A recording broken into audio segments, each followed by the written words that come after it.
का प्रति जो आज पूरे राष्ट्र में चल रहा है हमारा संगठन। और देखिए, इस आंदोलन में आने का सिर्फ एक ही कारण है कि जब मैंने टीवी पर देखा कि अचानक से हमारे देश में सिखों को खालिस्तानी शब्द से पुकारा गया, मतलब हद तो पार कर दी इन्होंने धर्म और जात के नाम पे। जब हिंदू विरोध करता है तो उसको वामपंथी कह के दूर करते हैं, जब मुस्लिम विरोध करता है तो उसको पाकिस्तानी कह के दूर कर देते हैं। और आज सिख ने जब आंदोलन करा, जबकि ये पूरे पंजाब का आंदोलन था, पूरे किसान का आंदोलन था, और इन्हें समझना चाहिए कि पंजाब कृषि प्रधान प्रदेश है, इसलिए ये आंदोलन पंजाब से उठा, पंजाब कृषि को ज्यादा अच्छे से समझता है। और इन्होंने इसी कारण वहां से आंदोलन उठा। जब ये बात आई हिंदू मुस्लिम पाकिस्तानी फलाने ढिकाने, तो आना पड़ा, क्योंकि राष्ट्रवादी व्यक्ति, क्रांतिकारी व्यक्ति जात और धर्म से ऊपर उठकर बात करता है, जो देश की बात करता है, राष्ट्र की बात करता है। और आते ही मुझे इस आंदोलन में सबसे अच्छा नजारा पता है क्या देखने मिला?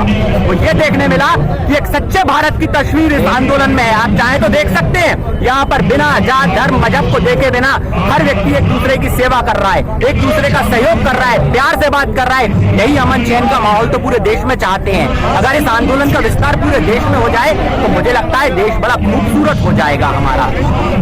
आपने काफी सारे आंदोलन किए हैं, जंतर मंतर पे भी किए हैं, आपको जेल भी भेजा गया है, वो क्या कारण रहा?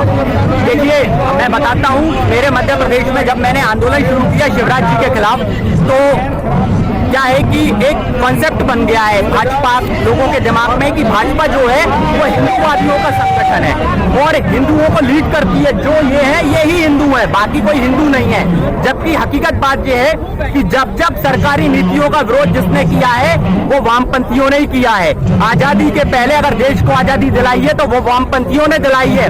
वामपंथी का मतलब होता है लेफ्टिस्ट, और जो दूसरे होते हैं वो होते हैं राइटिस्ट। ये लेफ्टिस्ट और राइटिस्ट इसलिए होते हैं क्योंकि जब अंग्रेजों की संसद लगती थी तो राइट साइड में उनके सामंतवादी लोग बैठते थे जो राइट में बैठते थे, और लेफ्ट में जो लोग बैठते थे वो उन सरकारी नीतियों का विरोध करते थे। तो विरोधियों को उन्होंने कहा लेफ्टिस्ट, मतलब वामपंथी। तो भाई क्या बुराई है, अगर सरकारी नीतियां गलत हो तो उनका खुलकर विरोध करो, चाटुकारिता करना मत करो। यही चाटुकारिता तो आरएसएस ने की।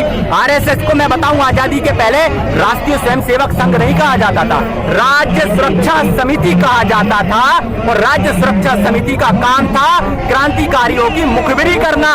जैसे कि आपको उदाहरण बताऊं, आज देश के अंदर आप लोग जाइए किसी भी थाने के अंदर, वहां नगर सुरक्षा समितियां बनी हुई हैं। जो नगर सुरक्षा समिति थानों का काम करती है, प्रशासन का काम करती है और असामाजिक तत्वों की जानकारी देती है स्लीपर सेल बनकर। ऐसे ही ये लोग क्रांतिकारियों के लिए स्लीपर सेल थे आरएसएस वाले, जो राज्य सुरक्षा समिति थी।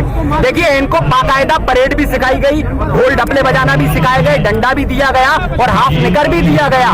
वो हाफ निकर, उस हाफ निकर में ये लोग क्या करते थे, खाकी हाफ चड्डा और अगर ऊपर शर्ट व्हाइट कलर की, अगर पूरा ऊपर दे देते खाकी की तो पूरी पुलिस हो जाती। तो आधी पुलिस का काम ये पूरा कर ही रहे थे। और जब इन्हें पता था आजादी नहीं मिलेगी तो इन्होंने आजादी के लिए कभी लड़ी नहीं, एक चाटा खाया नहीं, और आज खुद को राष्ट्रवादी बताते हैं। जब देश आजाद हो गया तो ये कहते हैं हम राष्ट्रीय स्वयंसेवक संघ थे। नहीं भैया, आज आजादी के बाद तो राष्ट्रीय शोषण संघ बन गया है। क्या कारण है? आज 38-40 दिन हुए लगभग, मतलब बातें भी हुई हैं, 7 दौर की वार्ता हो गई, लेकिन सरकार टस से मस नहीं हो रही है। देखिए, सरकार के टस से मस न होने का कारण है मोदी जी की गैर जिम्मेदारापन। मोदी जी गैर जिम्मेदार व्यक्ति हैं जब, और ये एक मानसिक रूप से नपुंसक व्यक्ति है, जो मानसिक रूप से नपुंसक है, जो कुंठा निकाल रहा है अपनी, ये कुंठित व्यक्ति है। जब इसको घर की जिम्मेदारी सौंपी और इनके परिवार वालों ने इसे घर में विकास पैदा करने को कहा, इनकी माँ की इच्छा थी कि भाई एक बेटा पैदा कर दे जिसका नाम हम विकास रखेंगे, तो ये घर में विकास पैदा नहीं कर पाया, वहां से इधर उधर घूमता फिरा। उनकी निजी जिंदगी ना, उससे यार क्यों भैया, आज वो खुद तो नहीं लाइफ से क्या मतलब किसी है ना। आप देखिए ना, उनने अपनी माँ को लगाया, वो निजी नहीं था क्या? माँ को कोई प्रधानमंत्री लाइन में लगाता है जो माँ पे राजनीति करे, जो घर में कैमरा लेके जाए, वो निजी बात नहीं हुई। मैं बात कह दूं पत्नी की तो वो निजी है, हर चीज तो वो राजनीति में और सार्वजनिक कर रहे हैं। तो भैया, नेता की पूरी जिंदगी सार्वजनिक होती है, इसमें क्या बुराई है? और जब जनता ने उनको देश छोड़ देश का जिम्मेदार बनाने की कोशिश करी तो देश छोड़ के देश विदेश जा कोशिश करिए, बनाया जिम्मेदार आप लोगों ने। क्यों भैया, हमने उनको जिम्मेदारी दी प्रधानमंत्री पद की, उन्होंने कोशिश करिए। वोट देके वोट दिया मोदी जी को, ये तो कोशिश ही तो थी कि भैया हमने प्रधानमंत्री बनाया है, हमने भी कोशिश की है वोट देके कि प्रधानमंत्री बने और वो जिम्मेदार बने, पर गैर जिम्मेदारापन निभाया। और जब मैंने शिवराज जी का विरोध करा तो उनने मुझ पर रासुका जैसी धाराएं लगाई, मेरे को रासुका से परेशान करा, आईटी एक्ट में डाल के जो जम्मू कश्मीर की लगती है, अभी भी एक एफआईआर पड़ी हुई है मेरे घर पे, जहां पे डाल के रखी उसे पेंडिंग में पटका रखा है कि जब भी मैं मुंह खोलूं तो मुझ पर दोबारा एफआईआर कर दी जाए। तो आज भी जम्मू कश्मीर में जो धाराएं लगती है ना, वो धाराएं लगाकर मुझे प्रताड़ित किया गया। जब जब शिवराज जी घुसते थे तो वज्र वाहन खड़ा करके मुझे नजरबंद रखा गया। आज 4 साल में इतना परेशान कर दिया मुझको कि मैंने साइकिल यात्रा करी 4,500 किलोमीटर की इन लोगों के खिलाफ।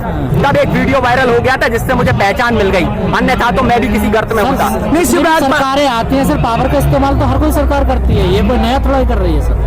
भाई ये तो प्रधान सेवक थे ना, ये ताकतवर कहाँ से हो गए? सेवक कभी ताकतवर नहीं होता, सेवक का काम होता है सेवा करना। और प्रधान सेवक आज हमें पता पड़ा सेवक तो है पर सेवक ये किसी और का है। सेवक ये 2 व्यक्तियों का है, अडानी और अंबानी का। चौकीदार कहता है ना, आज हमें पता पड़े चौकीदारी अंबानी और अडानी की कर रहा है। शिवराज चौहान जी कहते हैं मैं तो इस देश का राज्य का मामा हूँ और मामा कभी इस तरीके की गलती नहीं करता भांजों के प्रति।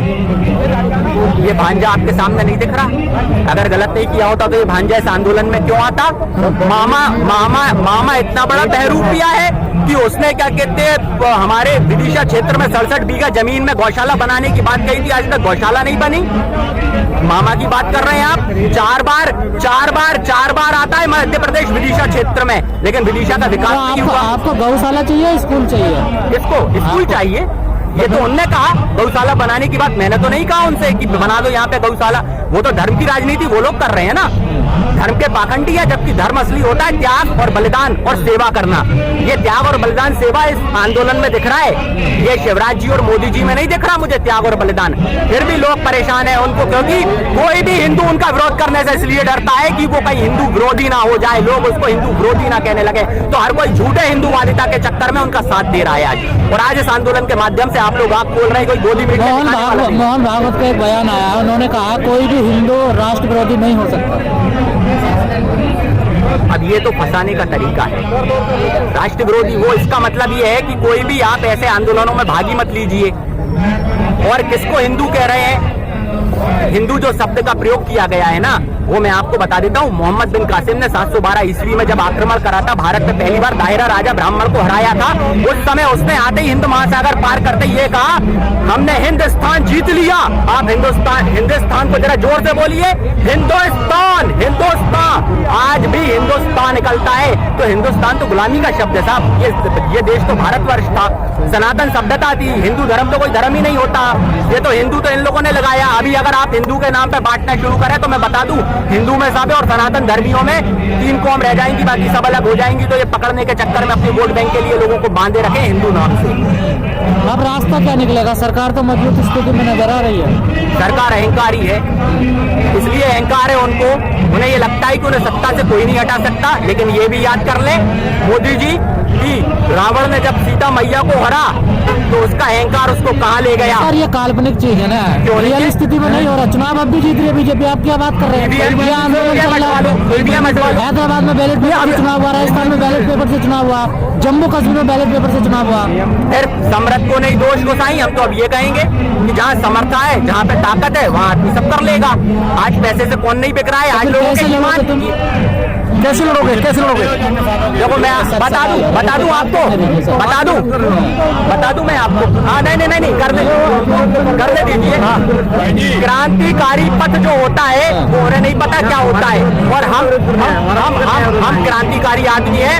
अगर ऐसा हुआ ना तो आप देखेंगे कुछ समय बाद कमरों में बंद कर करके पिटते मिलेंगे सांसद और विधायक भाजपा के, पिटेंगे मेरे हाथ से भी।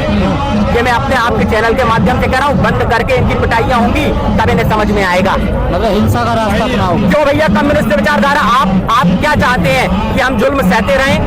जुल्म सहने के लिए बने हम लोग? क्या करेंगे? हर व्यक्ति जब बिल्ली के ऊपर, बिल्ली को भी आप परेशान करते हैं ना हद से ज्यादा, तो वो गले पर वार करती है। अगर इस जनता को अब ज्यादा सताया गया तो वो दिन दूर नहीं है कि गले पर ही वार होगा। चलिए ठीक है सर, वो कह रहे हैं ईवीएम का उसका बताना पड़ेगा। कोई दिक्कत नहीं, कोई दिक्कत नहीं। हमारी कंपनी बिहार से लेके हम लोग हरियाणा में भी तो हुआ चुनाव, हरियाणा का नाम क्यों लिया भाई? बीजेपी का नहीं, हरियाणा का नाम क्यों लिया? Press the bell icon on the YouTube app and never miss another update.